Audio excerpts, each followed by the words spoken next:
नमस्कार, स्वागत है आपका हमारे इस यूट्यूब चैनल पर। मैं मुनमुन श्रीवास्तव आपका हार्दिक अभिनंदन करता हूं। हमारे साथ हैं दिव्यांशु, जो कि ओबी प्रोटेस्ट जो डीयू में हुआ था उसके नायकों में से एक हैं, और इनके लापता होने की खबरें भी आई थी और जिसको लेकर विश्वविद्यालय में एक हलचल मची थी। और बाद में बच्चों ने ऑफलाइन एग्ज़ाम दिए और अब उनके धीरे धीरे नतीजे आ रहे हैं। स्वागत है दिव्यांशु हमारे चैनल पर। जी धन्यवाद। अब सेकेंड सेमेस्टर के स्टूडेंट्स के एग्ज़ाम होने जा रहे हैं, चाहे वो डीयू रेगुलर के हों या SOL के हों, और उनको भी ऑफलाइन एग्ज़ाम का डर सता रहा है, क्योंकि ऑनलाइन के बाद ये पहला एग्ज़ाम होगा जो ऑफलाइन देंगे। क्या कहेंगे इन बच्चों को? मैं सभी बच्चों को शुभकामनाएं देना चाहता हूं कि आने वाला एग्ज़ाम है वो ऑफलाइन मोड में ही होगा, जैसे होते आ रहा है आज तक। जीवन भर में जितने भी हम लोगों ने एग्ज़ाम दिए थे सारे ऑफलाइन मोड में ही दिए थे, तो ये कोई बहुत बड़ी बात नहीं है। आप टेंशन मत लीजिए, पढ़ाई स्टार्ट कर दीजिए। कुछ ही दिनों बाद एग्ज़ाम शुरू होने वाले हैं 5 तारीख से। आप पढ़ाई करिए, मन लगा के पढ़ाई करिए, आपके एग्ज़ाम बहुत अच्छे होंगे, नतीजे बहुत अच्छे आएंगे। जब ये OBE का प्रोटेस्ट हुआ था दिव्यांशु, तो उस समय बच्चों को डर था कि भाई ऑनलाइन के बाद ऑफलाइन कैसे देंगे। यही डर जो है वो सेकंड सेमेस्टर के स्टूडेंट्स को भी है, तो आप लोगों का डर कैसे दूर हुआ था? डर हमारा ऐसे ही दूर हुआ था। मेन तो हमारा डर यही था कि ऑनलाइन क्लासेस हुई थी और पिछले 2 साल से हमारी स्थिति ऐसी नहीं थी कि हम उस तरह की उस लेवल की पढ़ाई कर पाएँ जिस लेवल की पढ़ाई डीयू में होती है। डर उसको नहीं कहेंगे, एक तरह से संशय था कि हमारे मार्क्स ख़राब हो जाएंगे। हम जब हमारा इतने दिनों तक एग्ज़ाम नहीं हुआ, कॉलेज नहीं खुला था, तो हम लोग सोच रहे थे कि हम, क्योंकि यहाँ पे जो लोग पढ़ाई करने आते हैं उनको तुरंत नौकरी नहीं मिलती है। बहुत कम ही कोर्सेज होंगे जिनको नौकरी मिल जाती है, और सब आगे फर्दर पढ़ाई करते हैं, अपनी मास्टर्स करते हैं, विदेश पढ़ने जाते हैं, कुछ भी करते हैं। उसके लिए एंट्रेंस की तैयारी करनी पड़ती है। कुछ लोग अलग अलग एग्ज़ाम की तैयारी करने लगते हैं, कॉम्पिटिटिव एग्ज़ाम की, UPSC की तैयारी करने लगते हैं। तो लोगों ने अपनी जो मेन कोर्स था उससे हट के दूसरी तैयारी शुरू कर दी थी, जो कि ऑनलाइन की वजह से पॉसिबल हो पाया था।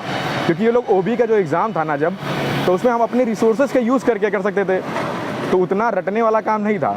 लेकिन अब जैसे प्रथाएं हमारी चली आ रही हैं, सिस्टम चला आ रहा है, उस हिसाब से चलने के लिए हम लोगों ने डर ख़त्म कर दिया था, पढ़ाई कर ली। क्योंकि पढ़ने की वजह से हम यहाँ पे हैं। आप जितने कॉलेज देख रहे हो, बगल में SRCC है, आगे पीछे खालसा है, मिरांडा है, आगे रामजस है।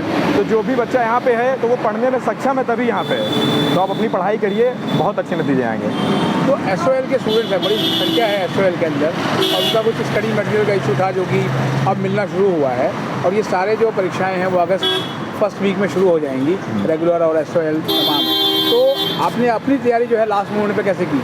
मैंने बस पहले पढ़ाई की, क्योंकि पढ़ाई तो हमारी हमेशा चलती रही थी। एकदम से हमने ऐसा नहीं किया था कि बंद ही कर दिया। 1 घंटा मैं पढ़ाई पे रोज़ हमेशा देता था। उसके बाद हम रेगुलर, आप पढ़ाई करिए, रिवीजन ज़्यादा करिए।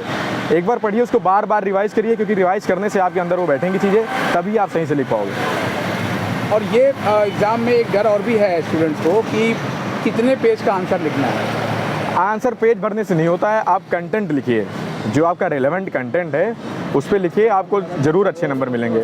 वो पेज भरने वाले ज़माने चले गए हैं कि आप पेज भरते रहिए, आंसर आपको नंबर मिलते रहेंगे। कुछ कोर्सेज में ऐसा हो सकता है जिसमें कहानी बना के लिखना हो, निबंध टाइप, लेकिन आप पेज भरने पर फोकस मत रखिए। आप पढ़ाई करिए, अपना कंटेंट जो है मेन उस पर फोकस करिए। जब पहले दिन आप एग्ज़ाम देने के लिए गए, क्योंकि पहला ऑफलाइन एग्ज़ाम था, तो मन में डर था कुछ? बिल्कुल, डर तो बिल्कुल था, क्योंकि एकदम नया माहौल था। हम लोगों ने इतना संघर्ष किया था लंबे समय तक, करीब 4 महीने तक, तो फिर डर तो था। लेकिन हम लोगों ने जब पढ़ाई की हुई थी तो एक मन में खुशी भी थी कि हम लोगों ने पढ़ाई कर भी ली है, तो डर और खुशी मिक्स था, और हम लोग को लग रहा था कि अच्छा कर लेंगे हम लोग। तो अब आप जो है वो क्या करने का मन बनाया, क्योंकि अब आपकी लगभग ग्रेजुएशन पूरी हो गई है, तो अब आगे क्या करेंगे? विचार कर रहे हैं। बहुत सारे लोग कह रहे हैं कि आप ये कर लीजिए, डूसू में खड़े हो जाइए, इलेक्शन लड़ लीजिए, प्रेसिडेंट बन जाइए, आप बच्चों के नंबर उठाएंगे।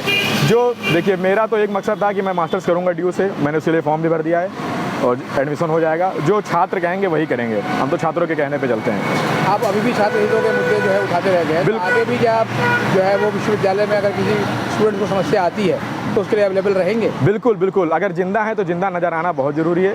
अगर किसी के साथ गलत होता है तो ज़रूर मैं उसकी आवाज़ उठाऊंगा।